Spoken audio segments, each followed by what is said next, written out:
My thing from, it's called Nations. Oh, I dropped my fork. It's called Nations. Okay, the light on. Oh, there we go. That's better. I got the pancakes and I got a burrito as well because I did not eat yesterday. I was like snacking. I'm in San Francisco. I missed my flight to Sydney, Australia. I was actually pretty calm though, like as everything was going not necessarily wrong, but just not how I planned. But part of it is because like I watched, like me and Sine, we watched a rabbit hole of TSA crash out videos. And I was like, well, I don't want to end up on the no fly list for crashing out. So, crashing out and cutting up in the airport. So, mm.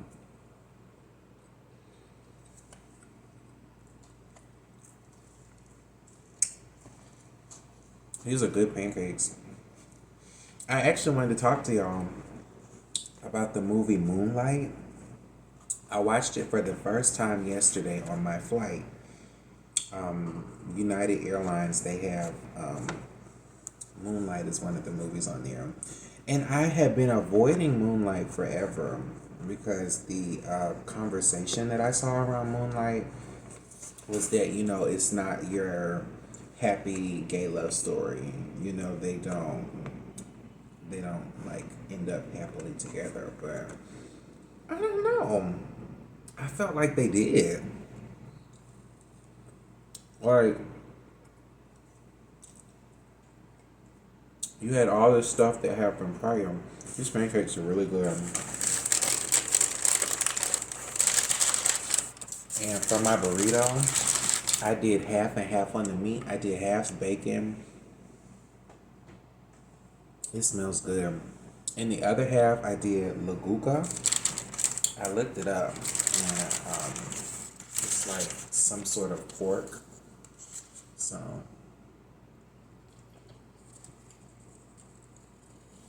mmm, mmm, mmm. That's really good.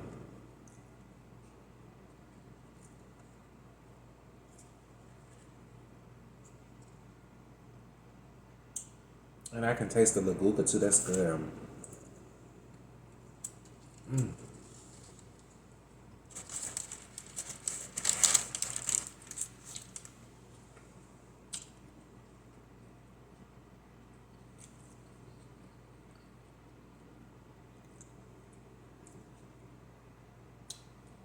I'm gonna get me some water.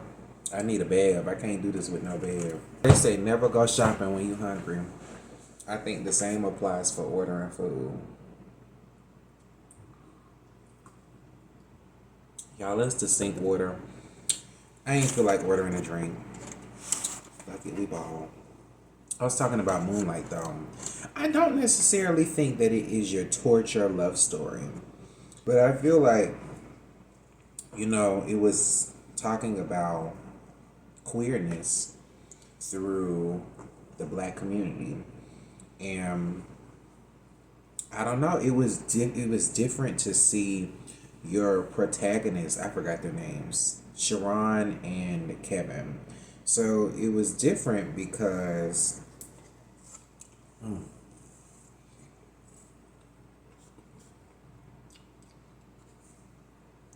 when you think, not when you think, that's I don't like how I said that, but typically when you see gay media, girl, this is how you know it's the top of the morning. When you see gay media, you got the very feminine one and the very not very masculine, but that's typically the tropes. But I would say Sharon and Kevin were both fairly masculine, and they were in the neighborhood that they were in. And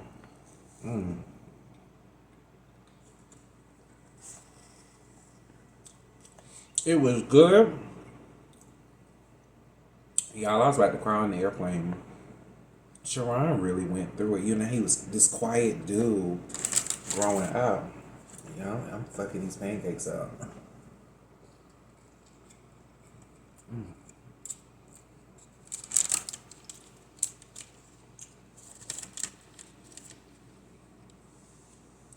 Sharon was so quiet growing up. And you literally just see him trying to survive because his mom was doing, whatever drugs that she was doing. And, oh, y'all, like it's so sad when I think about how much, children go through sometimes. And when you see someone like Sharon, who do they have to go to about it? I mean, he did have that male figure. I think he passed away later on in the film. But you had Janelle Monáe's character too, Teresa. But the circumstances that Sharon went through are a lot to deal with as an adolescent. His mama doing drugs.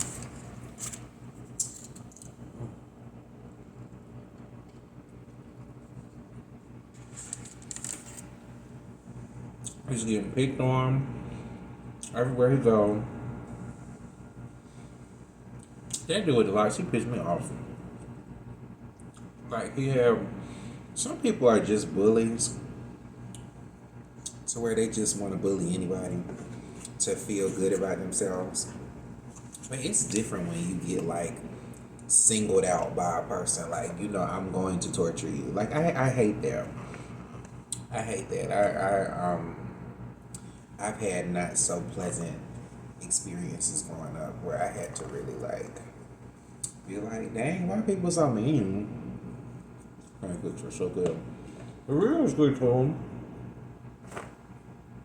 I definitely shouldn't have ordered them together.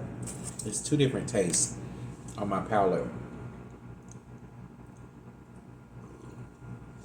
But when I tell y'all, Sharon, because, oh my God. Okay, all right, y'all, spoilers. This is a spoiler. I'm just talking eating food.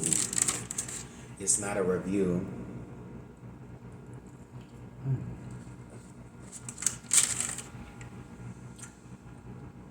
So him and Kevin are smoking weed on the beach. This is too much burrito. Oh my God, it's so big. I can't finish all that. I'm gonna take like 2 more bites. It is really good though. Kevin and Sharon, they're smoking weed and getting high on the beach. And then they just start kissing and kissing is an understatement. They was sucking each other mouths out like, oh God.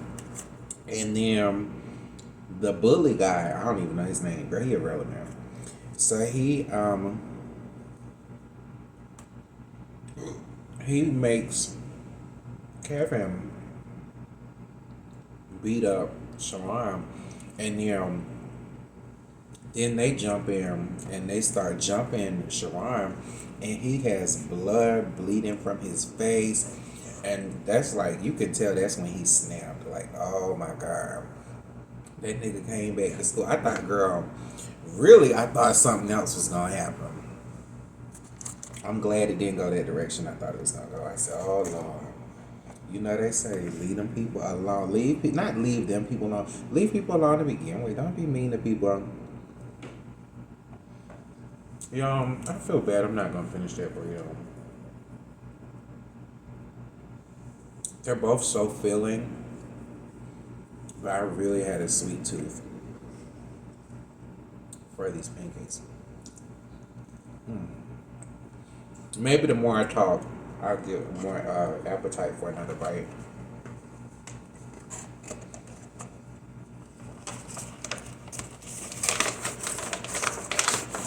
Oh.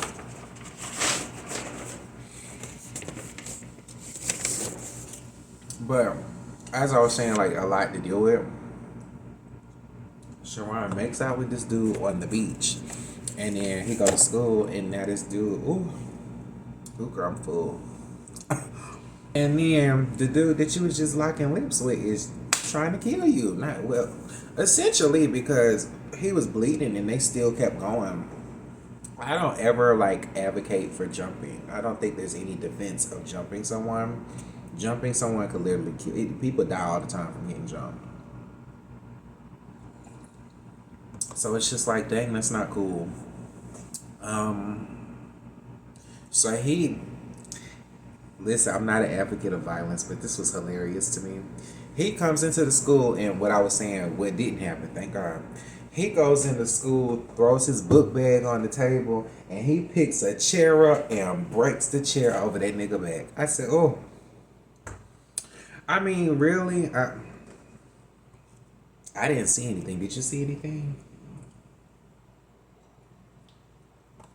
I ain't see nothing.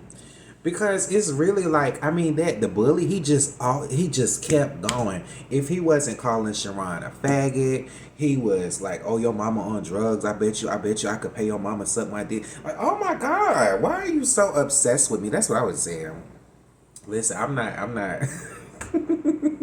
I don't think that clapback would have landed. But I've been like, bitch, if I'm what you say I am, what you so obsessed for? Do you need some booty? That's what you need? That's what you need to pipe down? You damn munch. Listen, y'all, I'm sleep deprived. If I had some rest, it would come out better. But, yeah, that just like, oh. We never saw the bully again. I honest to God, because I had never heard people talking about Moonlight. I saw like it would be recommended in my feed, and I never would watch like reactions or reviews to it because I was like, I want to watch it myself, and then kind of determine my own opinion from that. But I honestly did not know what direction the movie was gonna go, and that's not saying nothing about the movie. That's saying like me, I'm always overthinking what's gonna happen next. What's gonna happen next? I thought the bully was gonna try and spin the block and be like, "Oh yeah, nigga, I always wanted you," because that is something we see. That is a trope in media where the bully secretly had feelings for the person they're bullying, and as real as it is, because it is real in some cases, where it's like, why are you so insistent on hounding down on one person? At the same time, I don't like that trope because it's just kind of like certain shows or movies make it seem like because I liked you and that's why I bullied you, it just erases all of the mental and emotional harm that comes from being bullied. Oh, well, you liked me. Well, let's get together then. Since you're not bullying me no more, let's date. I don't like that. Like, at least when I think about my life and, people that have, maybe hurt my feelings. If they were to spin the block, oh, I was just mean to you because I wanted some. Well, I'm still, look, okay, I won't say I'm still hurt about some of the things in my life, but it's like, you just think back to that moment and it's like, dang, I hate it. Oh, my alarm just went off. I don't hold grudges for the most part. And the most I can say is I hate how blank made me feel. Y'all, I go to therapy. It's done wonders. So I feel like I would still be stuck on, which I guess that is a grudge, but I would still be stuck on, yes, your reasoning for being mean to me was that you liked me, but I thought I had a closet. My mind just jumps around. But that hurt me. Like, can you really grow to trust that person and then develop romance with that? I just don't think so for me.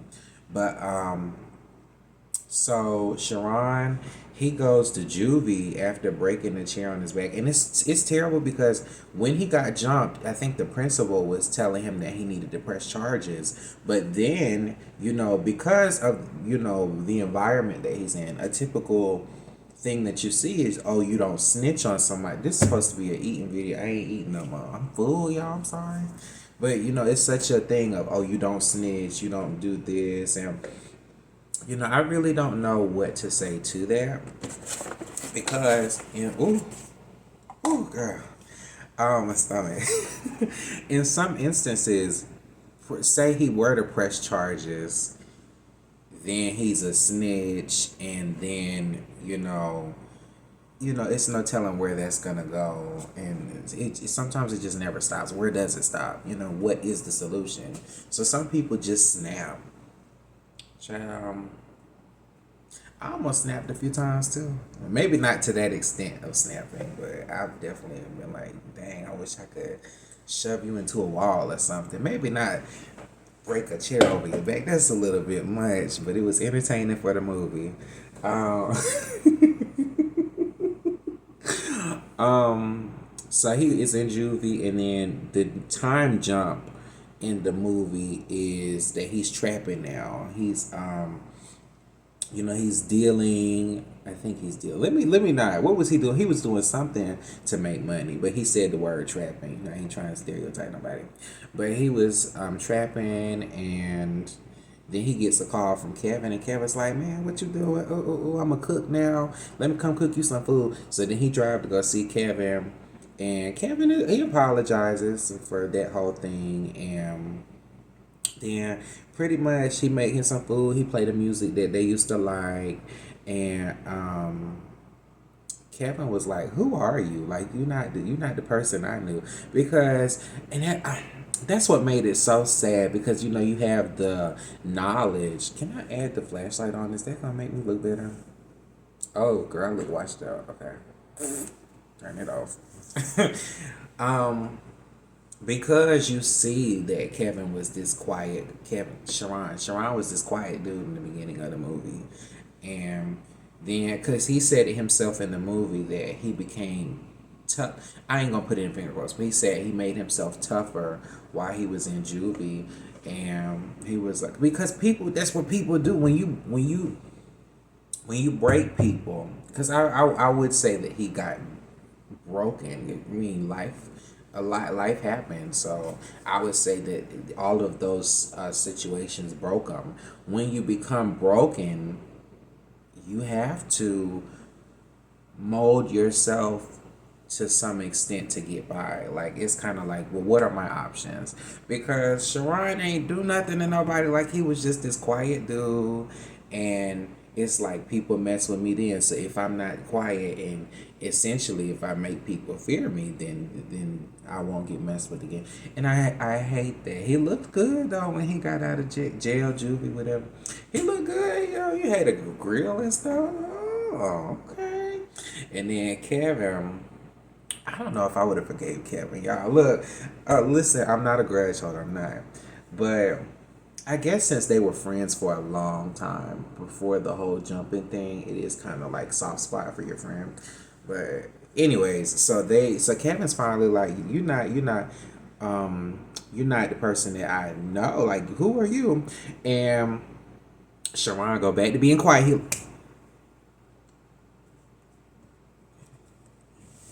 And then I don't remember who said it first, but Sharon, like, you the only one that I let touch me. I said, oh my god, it's just so sad. I'm not gonna cry. And then the last scene of the movie is them like his head on Kevin's shoulder. So I don't think that that's necessarily a sad ending. I don't know who said that Moonlight was a sad ending, but the ending is that they might be together. I don't know. It's a very ambiguous ending, because I mean, everybody's life is different. Somebody, in some instances, like, people joke and be like, oh my god, it's so dramatic, it's like TV. But TV, for the most part, is based off of human interactions that may have happened before. So in some instances, you have a more Disney ending where Kevin tells the bully, let's go back in time. Kevin will tell the bully, no, I'm not going to hit my friend. But everybody's not like that. I don't even, well, no, I would defend my friend. But you have that type of ending where there are people that act like that. Then you have your Netflix ending where, say, Kevin would have punched Bully in the face, like, nigga, what if I beat your ass up, like that. But the ending that we kind of got, that's another aspect. I think that reality is more real to people because a lot of people don't like to bite back. You know, like, can I lower this a little bit? Oh, that looks better. You know, a lot of people don't like to. I should have did that earlier. A lot of people don't like to bite back because it's kind of like, I can't explain it. It's hard to live and be yourself. I'll just say that. Sometimes it's easy to conform, and you know that's just what happened. I'm glad they made it back to each other though, and it was very. I was like drawn the whole movie. I didn't know where it was gonna go. I thought it was a really good movie. Um, I think that's all I really have to say about it. I just wanted to talk about that while I ate most of my food. I didn't eat it all. But I will come back later this day to show y'all what's up in San Fran. So, what's up?